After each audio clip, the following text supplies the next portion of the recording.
The Galactic Council chamber was silent. The great hall, built from shining crystal and metal, usually echoed with voices from 100 worlds. Today, however, the leaders of the galaxy sat in silence. They had no solution, no hope, and no time. At the center of the chamber, a massive star map displayed the spreading darkness. It was not darkness of night, but the shadow of destruction. System after system had been consumed. Planets that once glowed with life now appeared as empty gray circles. The destroyer of worlds had a name whispered with fear: the Unstoppable. The Unstoppable were not a normal enemy. They were not living creatures with pride, weakness, or emotion. They were machines, endless, tireless, and hungry. Once they entered a system, they broke down planets, moons, and even suns into raw material. They grew larger, stronger, and more complex after every victory. Entire fleets had been erased in hours. The most advanced weapons of the galaxy did little more than slow them down. The council leader, a tall being with translucent skin named Serath, rose from his seat. His voice shook, though he tried to remain strong. "We have called upon every race in the Alliance," Serath said. "We have lost countless ships, countless lives. The Unstoppable cannot be reasoned with. They cannot be bribed, deceived, or delayed. They are pure hunger made into machine. Yet there is one path left.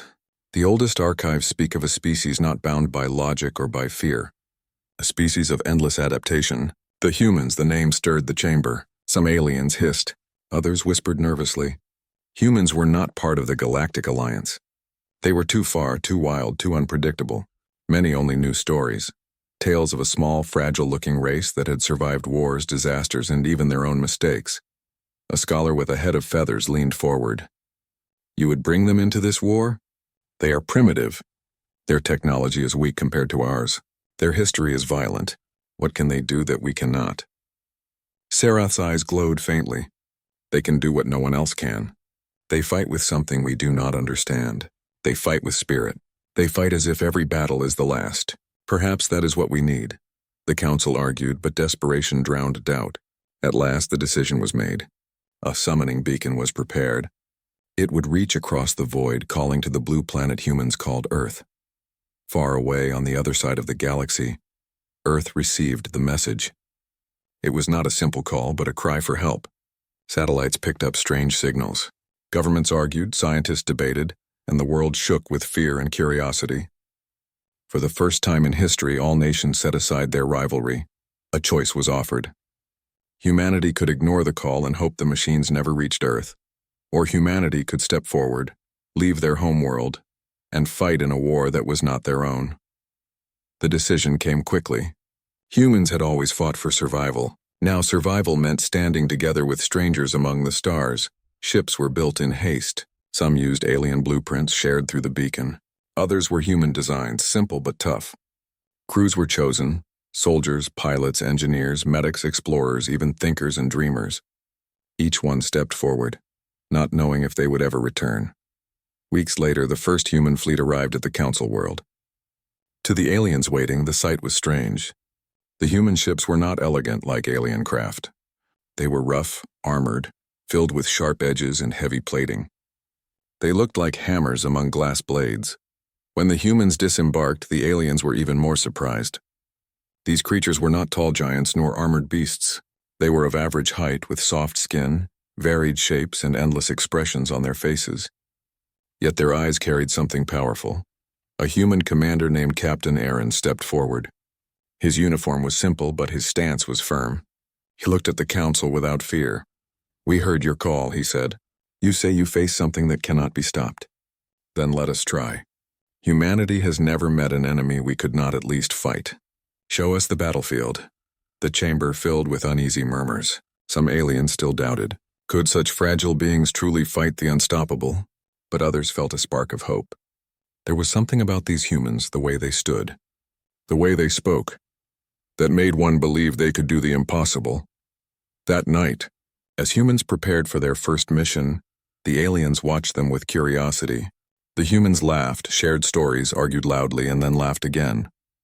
They tested weapons, modified equipment, and even joked about the impossible task ahead. To the aliens, such behavior was confusing. How could they be so lighthearted before facing certain death? But this was humanity's way. They were creatures who could carry fear and courage in the same heart. They were unpredictable, chaotic, and alive. The galaxy had summoned humans as a last hope. What they did not yet realize was that they had invited something far greater than warriors. They had invited survival itself. And soon the unstoppable would learn that humans were not so easily broken. The battlefield was silent, but it was not the silence of peace. It was the silence of emptiness. Once, this star system had held 3 green worlds, 2 mining colonies, and a trade hub full of light. Now the planets were black shells. The moons were gone, eaten away. The trade hub was nothing but scattered metal drifting like bones. The humans stood inside their ship, staring at the view. Even the most talkative among them said nothing. For the first time, they saw the true work of the unstoppable. Captain Aaron's voice broke the silence. Remember this sight. This is what happens when no one fights back. We won't let Earth or any other world end like this. The alien commanders who had escorted them did not share Aaron's confidence. They had seen this destruction before. They expected humans to feel fear, perhaps even despair. Instead, the humans grew sharper, more focused, as if the horror before them had only lit a fire inside. The warning alarms suddenly rang. The swarm had arrived. From the darkness, shapes emerged. At first they looked like drifting rocks, but then lights flickered across their surfaces. Thousands of machines unfolded, sharp insect-like forms, wings of metal, and endless claws. They did not roar, they did not signal. They simply moved forward, cold and endless. The alien fleet shifted into defensive lines, shields raised. But the humans had no such patience. They pushed their ships ahead, surprising even their allies. Target the small ones first, Aaron ordered. Break their formation. Don't waste fire on the big ones yet. The humans' ships were not the fastest nor the most advanced, but they carried something the swarm had never seen before: creativity. Instead of firing in perfect lines, humans scattered their fire. Instead of retreating behind shields, they charged forward, weaving through the swarm like wolves among sheep. One human ship, the Iron Hawk, cut its engines suddenly and spun around, firing backwards into the swarm that chased it. Another ship released clouds of metal scraps, confusing the swarm's sensors. The machines adapted quickly, but they adapted in patterns, repeating their moves. The humans noticed. Watch them, a human pilot shouted. They turn left every time they regroup. Next time, box them in. They laid the trap. 3 human ships pretended to fall back, luring a swarm cluster forward. At the last second, 2 others closed in from the sides while the first ship blasted through the middle. The swarm cluster broke apart, its pieces spinning into the void. The aliens watching from their command ships could hardly believe it. They had fought these machines for years, always trying to outmatch them with stronger shields or bigger guns. The humans, however, fought differently. They did not try to be stronger. They tried to be smarter. The swarm pressed harder. Larger machine ships entered the fight, bristling with weapons. The alien fleets shifted nervously, waiting for the humans to fall back. But the humans only grew more reckless. On the bridge of the human flagship, Captain Aaron gave quick, sharp orders. Cut their line of sight. Use decoys. Push them where we want them, not where they want us. They used broken satellites as bait. They ignited leftover fuel tanks to blind the machines. They even tricked one massive swarm ship into firing on its own kind by reflecting its beams with chunks of metal. It was not easy. Several human ships were badly damaged. Alarms rang, fires broke out, and lives were lost. Yet the humans refused to stop. They shouted encouragement across comms. They laughed in the face of danger, and they fought as if each second mattered more than the last. Clash with the unstoppable, but had actually forced them to retreat. The alien commanders were silent. Their fleets had taken heavy losses, yes, but they had seen something no one thought possible. Victory, even if small, against the unstoppable enemy. One alien leader approached Captain Aaron after the battle. His scaled face was full of disbelief. You should not have survived, he said. No one survives them. Yet you fought as if you already knew their secrets. How Aaron only shrugged. We don't give up. That's the secret. We don't care how impossible the enemy looks. If they bleed, we find a way to bleed them more. If they don't bleed, we break them another way. The alien leader stared, unsure whether to feel hope or fear. That night, as humans repaired their ships, the Council received the battle report. For the first time in a century, the word victory appeared in their records against the unstoppable, and it was written beside a name that made them uneasy. Humans. The galaxy had asked for help. Now they began to realize that the help they summoned was something far more dangerous than they expected. The battle report spread like fire across the Alliance. For the first time, there was a story of hope. Entire worlds, long trapped in fear, heard whispers. The humans fought the unstoppable and won, but not everyone felt hope. In the council chamber, leaders argued again. Some called humans a miracle, others called them a danger. One elder warned, if they can defeat the machines with such ease, what else might they do? Perhaps we have summoned not saviors, but conquerors. While the council debated, the humans were already preparing for the next fight. On board the human flagship Resolute, the crew worked like ants. Tools clanged, sparks flew, and laughter echoed in the corridors. Where most alien fleets relied on perfect order and flawless machines, the humans thrived in chaos. They patched holes with whatever they could find, rewired systems in strange ways, and argued loudly over the best fixes. Yet, by the end of the day, every system worked, sometimes better than before. An alien engineer from the council fleet watched them with confusion. He had studied starships his entire life, always following rules, always using exact designs. Now he saw a human soldier fix a broken shield generator with scrap metal and a cooking pot. It should not have worked. But when they tested it, the shield burned brighter than before. Impossible, the alien whispered. The human only grinned. Nah, just creative. When the next swarm came, the humans were ready. This time the machines arrived in greater numbers, learning from the last defeat. Their formations were tighter, their attacks more aggressive. But the humans had also learned. Instead of forming neat battle lines, human ships broke into small groups. They darted in and out, firing from odd angles, vanishing into asteroid fields, then striking from behind. They used tricks the machines could not predict, decoys, false signals, and even fake distress calls that lured swarm clusters into traps. A squadron of human pilots painted their ships with strange symbols, pretending to be damaged. When the machines closed in to finish them, hidden weapons blasted from beneath the paint. Another team launched small drones that emitted human voices shouting insults, drawing the machines' attention away from the real ships. The aliens who fought beside them were stunned. No one had ever thought of such tactics. To the aliens, war had always been about technology, strength, and order. To humans, war was about survival, and survival meant using every trick possible. One battle became legend. In the frozen rings of a gas giant, a swarm of machines surrounded the human ship Ironhawk. Escape seemed impossible. The alien allies prepared to mark it as lost.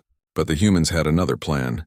They used the ship's mining lasers to cut chunks of ice from the rings, then pushed them with thrusters into the swarm. The ice shattered into clouds of glittering shards. Sensors went blind. In the confusion, the Ironhawk turned its weapons on the biggest machine and blasted it apart. The rest of the swarm, unable to see, fired wildly and tore into themselves. When the battle ended, the Ironhawk emerged from the ice field, scarred but alive. The aliens watching were speechless. After weeks of fighting, the machines began to change again. They adapted, growing larger, faster, smarter. Each battle grew harder. Yet the humans never lost their spirit. On the alien command ships, officers noticed something else. Humans did not fear loss the same way others did. When a ship was destroyed, humans grieved, but they did not break. They honored the fallen, told stories, and then fought harder. Their morale was strange, almost unbreakable. One alien commander spoke quietly to Sarath, the council leader. I think I understand. They do not fight to preserve order. They fight because they cannot imagine doing nothing. They fight because to them, surrender is worse than death. Sarath only nodded. The council had asked for warriors. What they had received was something far greater and far more dangerous. During a pause between battles, humans and aliens gathered in the same camp for the first time. The aliens expected discipline and silence. Instead, they found humans singing, playing strange games, and even sharing food with anyone curious enough to try. A young alien soldier tasted human bread and stared wide-eyed. It is simple, he said, yet it brings warmth. Is this why you always laugh even in war? A human soldier clapped him on the shoulder. Exactly. We fight better when we remember why life is worth living. That night, as fires burned in the camp, many aliens realized something new. The humans were not just warriors. They carried a spirit that inspired others, a spirit that made even the most hopeless war feel like it could be won. By the time the next council meeting was called, the truth could no longer be ignored. The humans were not simply allies. They were changing the way the entire galaxy fought. They were showing that even the unstoppable could be challenged. But deep in the council hall, fear grew alongside hope. For if humans could fight like this against machines, what might they do when they turned their eyes to the stars themselves? The galaxy had summoned warriors. What it had received was a storm. The galaxy had grown quiet in fear of the unstoppable. Entire fleets had vanished, leaving worlds abandoned. The humans, however, refused to give in. Captain Aaron stood on the bridge of the Resolute, staring at the star map. Red dots blinked across systems, signals of the swarm growing larger every hour. The aliens surrounding him shifted nervously. Many had begun to doubt their survival. Aaron did not. He clenched his fists. We have held them this far. We've made them hesitate. They adapt, yes, but we learn faster. It's time to strike where it hurts, the alien advisors whispered among themselves. The core? One asked. The unstoppable had a central hive mind, a hidden source of all their calculations and commands. Destroying it was considered impossible. Many alien fleets had tried and failed, never returning. Yes, Aaron said. That's where we end this. Not by fighting the swarm endlessly, but by cutting its head off. One strike, precise and daring.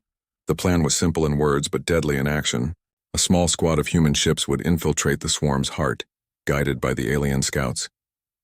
They would reach the hive mind and plant explosives designed to shatter its core. Every human crew member knew that few might return. As they approached the swarm, the machine sensed the intrusion. Thousands of mechanical limbs stretched, sensors flickered, and weapons activated. The humans moved like shadows, weaving between enormous structures. One pilot, Lieutenant Mara, grinned over comms. Feels like home, she said. Just a big storm we need to dance through. Captain Aaron laughed. Just don't step on any lightning. They fought not as soldiers in a line, but as hunters, moving fast, striking hard, and disappearing. They left traps and false trails to confuse the swarm. Every step forward cost energy and risked destruction. Meanwhile, the aliens provided cover. Massive ships fired from a distance, distracting the HFY.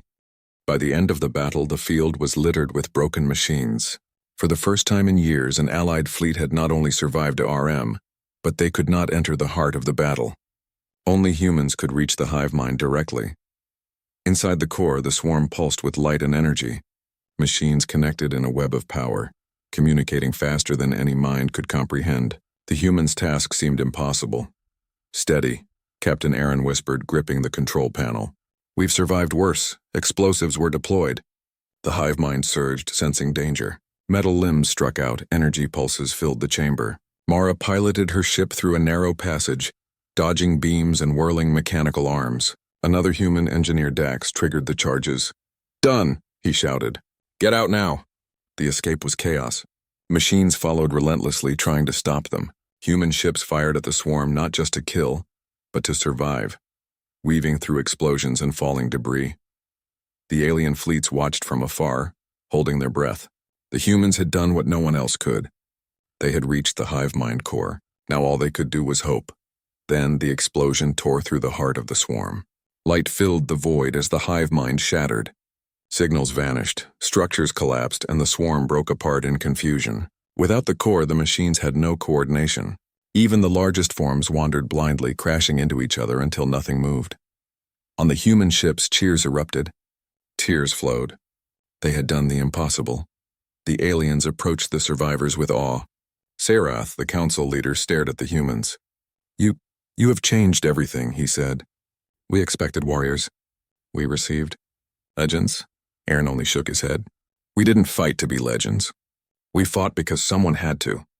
And when you fight with everything you have, legends happen. But the victory brought unease as well. Some alien leaders whispered among themselves. Humans had fought with courage, creativity, and ruthlessness, but also independence. They had not waited for instructions. They had taken risks the aliens would never dare. If humans could defeat the unstoppable, what could stop them from reshaping the galaxy in their own way? Yet for now, the galaxy was safe. The systems destroyed by the swarm could begin to rebuild. The human fleet, battered but alive, had earned respect across every planet. Stories spread from the smallest colony to the farthest world. Humans were not only brave, they were unstoppable when determined. At night, As humans celebrated quietly on the Resolute, Mara looked out at the stars. "We did it," she whispered. "We actually did it." Captain Aaron stood beside her. "Yes," he said softly. "And they'll remember us. The galaxy may never understand humans completely, but it will never forget what we can do." The humans had saved countless worlds. They had faced an enemy that no one else could stop. And yet, in their victory, the galaxy learned an uncomfortable truth. Humans were not just survivors. They were a force unlike anything the stars had seen before. The Council had summoned humans to fight the impossible. They had received more than they bargained for. The galaxy was quiet for the first time in decades. The threat of the unstoppable had vanished, leaving shattered planets, empty skies, and fleets that had survived barely intact. Across the stars, alien leaders whispered the name of the humans, the strange, unpredictable species that had turned the tide. Captain Aaron and his crew stood on the bridge of the Resolute, looking at the quiet void. The human fleet was battered, many ships marked with burns, dents, and missing panels, yet the humans themselves stood tall, full of life and laughter, refusing to bow to exhaustion. "You'd think we'd be happy," Engineer Dax said, rubbing his arms and staring at the stars. "But I don't know. It feels bigger than us now." "Like we've changed the galaxy forever," Aaron nodded. "We have, and some of them will never forget it." The Alien Council called a meeting to discuss the humans' future. Some leaders wanted to celebrate them as heroes. Others were cautious, almost fearful. Sarath, the council leader, addressed the chamber. "Humans have saved us all. Their bravery, creativity, and spirit have stopped an enemy that no one else could touch. Yet we must ask ourselves, what have we unleashed?" A feathered scholar spoke softly. "They are not like any race we know. They do not follow orders blindly. They adapt. They improvise. They survive. And then they inspire others to survive. What comes next may not be war, but change." The aliens had summoned humans to fight a threat. They had not considered the power of a species that refused limits, that laughed at danger, and that thrived in chaos. Meanwhile, humans returned to their ships, preparing for the journey home. Some wondered if they would ever see Earth again. Others thought of the worlds they had saved, the allies they had fought beside, and the endless possibilities ahead. Captain Aaron walked among his crew. "We've done something incredible," he said. "But we can't stop here. We survive because we fight, because we think, because we never give up. The galaxy will need that again someday." A young pilot, Mira, grinned. "I didn't know humans could do all this." "Makes me proud to be one," Aaron smiled. "You've done more than proud. You've done the impossible." Not all aliens welcomed humans' independence. Some fleets watched them carefully, wary of their next moves. The humans had shown the galaxy that strength was not always about weapons or numbers. Strength was about courage, cleverness, and heart. Even as humans departed for Earth, many worlds would remember them not as soldiers, but as legends. The galaxy had survived the unstoppable, yes, but it had also discovered a species capable of more than anyone imagined. Back on Earth, news of humans' feats traveled slowly. Governments, scientists, and citizens struggled to understand the story. A small planet had given birth to a species that now held the stars in awe. Children looked up at the night sky with wonder, imagining humans among the stars, laughing, fighting, and surviving where no one else could. Captain Aaron addressed his crew one last time before their final jump home. "We went because they called for help. We fought because we could, and now we go home not just as survivors, but as humans who proved that no force, no machine, no darkness is stronger than what we can do together." As the fleet jumped into faster-than-light travel, the Alien Council observed in silence. They had summoned humans to fight an impossible enemy. They had received warriors, but also a lesson. Humans could not be controlled. They could not be predicted, and perhaps in time they would shape the galaxy in ways no alien could foresee. Some feared it. Others were inspired. But all knew one truth: humans had arrived and nothing would ever be the same. In the cold, endless reaches of space, one thought echoed among both humans and aliens alike. The galaxy had asked for help. Humans answered. And in doing so, they became something far greater than anyone had imagined. They were not just fighters. They were unstoppable. The stars, once dark with fear, now shimmered with possibility. And humanity, small and chaotic and fearless, had become the spark of hope for all who lived among them.